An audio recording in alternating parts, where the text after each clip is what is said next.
Hey all, Stephen Lazar from Property Network, and how are you doing?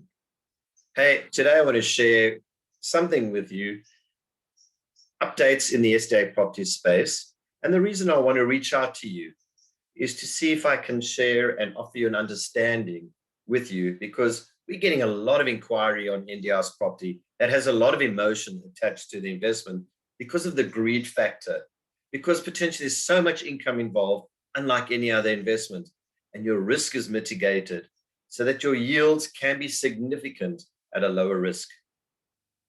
What I want to share with you as an update today is comparing using your emotion in investment versus removing emotion into an investment. What we find from the inquiries we're getting is that most calls go for an hour and there's no commitment from the client, but they're learning, which is fine, because I love sharing. I love educating you so that you can make an informed decision. Because when you don't know what you don't know, how do you make an informed investment decision, especially in the space where in the NDIS, property investment can be complex. So the purpose of today's message to you is to help you broaden some of your knowledge, to get you to remove some of that emotion. Take it out of the investment, because the reason you bring in that emotion into the investment is because you want to make a comfortable decision. And when you make a comfortable decision, you don't grow, you don't earn more, you tend to get the same results that you always get. Now, SDA property has the propensity to accelerate your results, but that means you have to get out of your comfort zone. You have to learn more and get into a new comfort zone so that you can get the new results that you want. I hope that makes sense. Yes? Good. Thank you. Why do I talk about emotion and property investment? It is because whenever emotion is attached to an investment, your return on investment is going to be lower than when you invest without any emotions. And I'll share something on the screen with you shortly, comparing whether you go for a rental guarantee or not. A lot of my inquiries come from people who tend to live in Victoria and who also only want to invest in Victoria because they think they know and understand the property market in Victoria.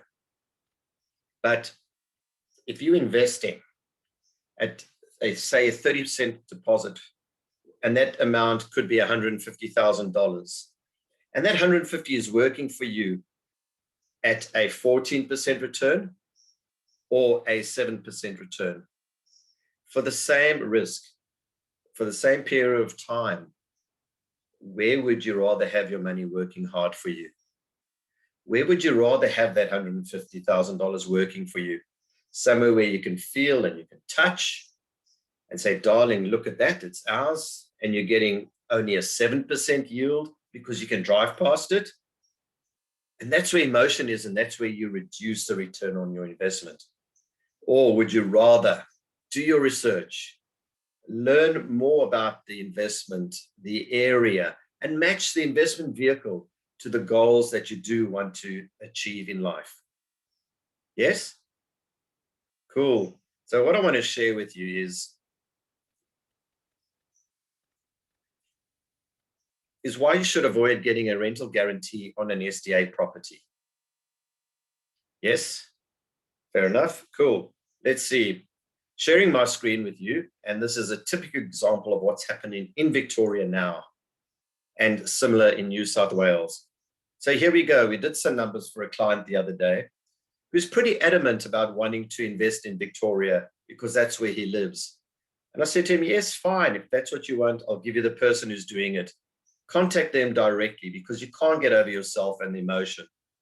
But if you look at the example, you've got 3 participants, and say your budget is $670,000, and per participant, let's say you're getting $38,000 on the upper end, plus that's from the NDIs, plus the reasonable rental contribution of $9,000 from the participant.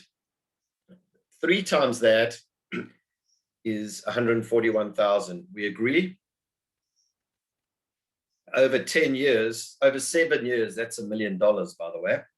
So with a rental guarantee, the same property, your income is 8%, rental guarantee for 7 years.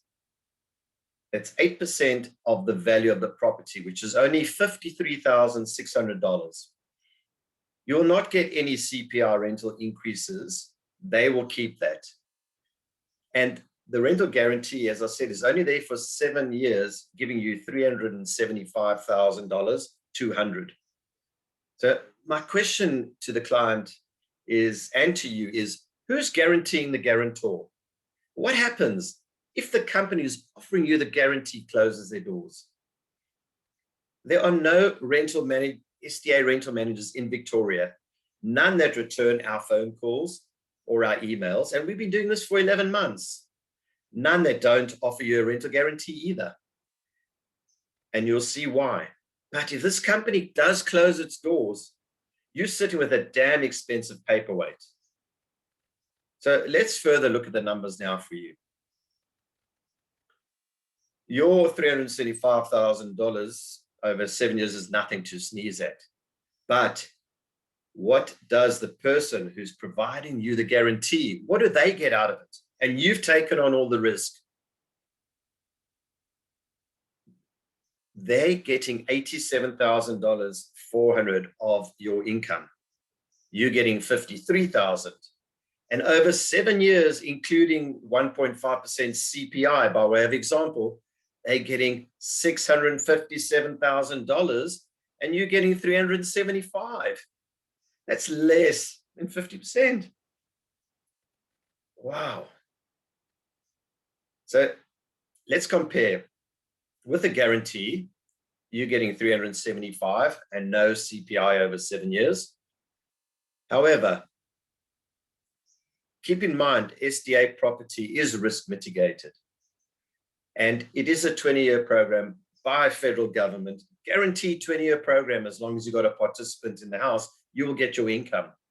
So without a guarantee, over 7 years, including CPI, you stand to earn $1 million. $1 million over that 7-year period. So your loss is over $600,000. And all you have invested is the same amount of money into both. So looking at this, where would you rather be? In your comfort zone or outside of your comfort zone? Do you want to invest, make sure you invest where you live because you know it? Or would you rather step out of your comfort zone and match the investment vehicle to the goals that you want to achieve, the purpose of your investment? So match the investment vehicle to the outcome you want. It's the same risk. And in fact, I think it's a higher risk if you take a guarantee, because who is backing the person that's giving you the guarantee? They're a private entity. They can close their doors. They can shut down. So there's no guarantee from the government to guarantee the guarantee. That's too many guarantees in the sentence, but you understand what I mean? Your risk is higher. Plus, they tend to build a lot of the same product in the same areas. And what is the chance that you will get 3 participants regularly in that property anyway? And if that company is not around to manage your property, what's going to happen? Who are you going to get tenants from? And if they close down, or after 7 years, you've got so much competition in that area with the same product. 15, 20 homes in one area. Please be aware, there's a lot of information appealing to your fear of missing out and your greed. Avoid those traps. Please avoid the traps that are there set for you to appeal to your greed and your fear and emotion. We want you to make an informed, astute investment decision where you step out of your comfort zone so you can do that, so that you can get a higher return on your investment, which is the purpose of your investment, yes? But keep in mind the other purpose of the investment, which is to help those that are far less fortunate than we are because they have a disability. They're less fortunate, but we want to help them live a better life. To live amongst us in the suburbs, just because they have a disability, it does not mean that they're right off from society. You are fully included. And an SDA property under the NDIS is an exceptional opportunity to help positively impact someone else's life who's less fortunate than us. And you can earn a lot of money by doing it. So I hope this gives you sufficient information so that you can catch your thinking and your thoughts. Step outside of your comfort zone. Think about it. Be open to being challenged. Because if you're open to being challenged, you can make an informed decision. Reach out to me. Let's have a conversation and see how we can best serve you and your investment dollars to make you a lot more money and save you time by making an informed investment decision where you match the investment vehicle to your goals and the purpose. Remember, it's the same dollar that you're investing. Why on earth would you want to invest where you think you know to guarantee yourself more risk and a lower return? Think of it over a 10-year period of time. That 10 years, I showed you the figures. You could be earning over $1 million of income, or you can drop it significantly and let someone else earn most of the income and you've taken on all the risk. So this is Stephen Lazar from Property signing off. I hope you found that informative. Place comments below. My details to connect will be below. Give me a call. Let's catch up. Look forward to helping you. Have a beautiful day. Thank you for watching.